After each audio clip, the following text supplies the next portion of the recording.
तो स्टूडेंट, पिछले क्लास में हम लोगों ने देखा था सामाजिक परिवर्तन के अर्थ और परिभाषा के बारे में।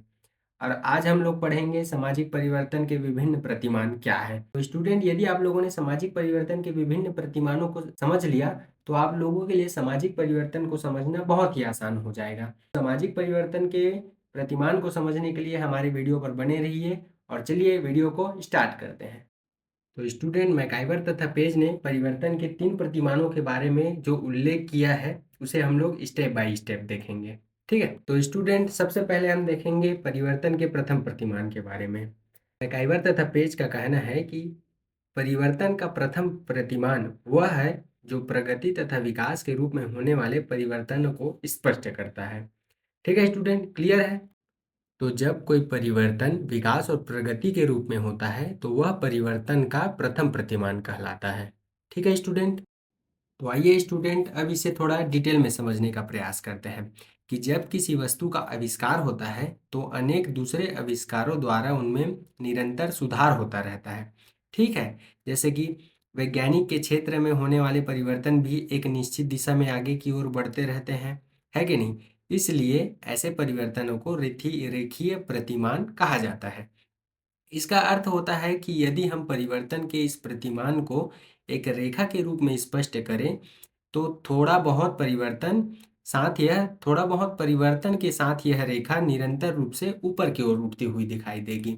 तो स्टूडेंट, यदि हम इसे एक रेखा के रूप में समझें तो रेखा में जब विकास और प्रगति होता है तो वह कभी नीचे की ओर नहीं होता, है कि नहीं? अगर किसी वस्तु में विकास या प्रगति होता है तो वह हमेशा नीचे से ऊपर की ओर उठती हुई दिखाई देता है।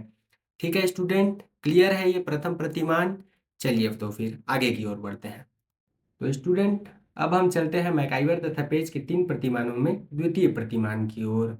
ठीक है, तो द्वितीय प्रतिमान में क्या होता है कि परिवर्तन का द्वितीय प्रतिमान वह है जिसकी दिशा आरंभ में कुछ समय तक ऊपर की ओर उठती हुई दिखाई देती है, लेकिन बाद में यह नीचे की ओर आकर पुनः ऊपर की ओर उठने लगती है।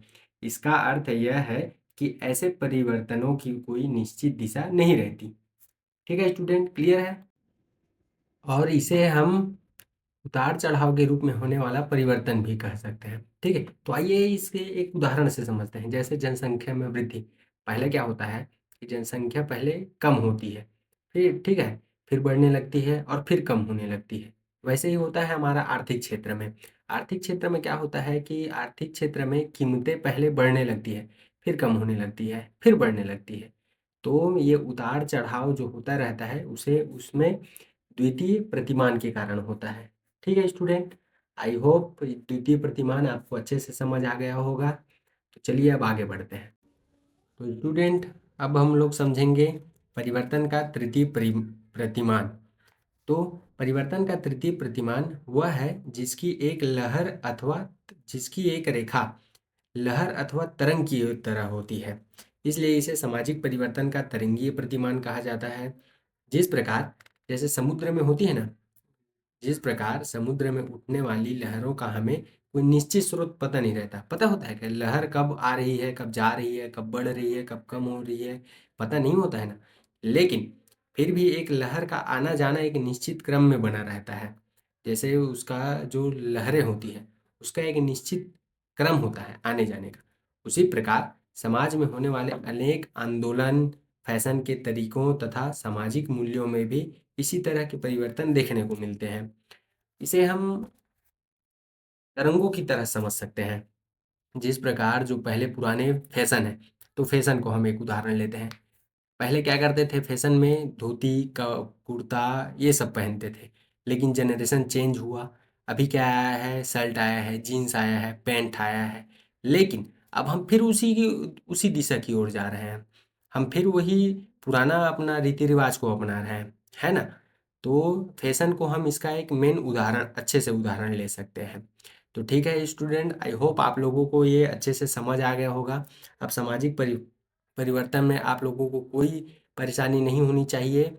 और फिर मिलते हैं नेक्स्ट वीडियो में। ठीक है स्टूडेंट।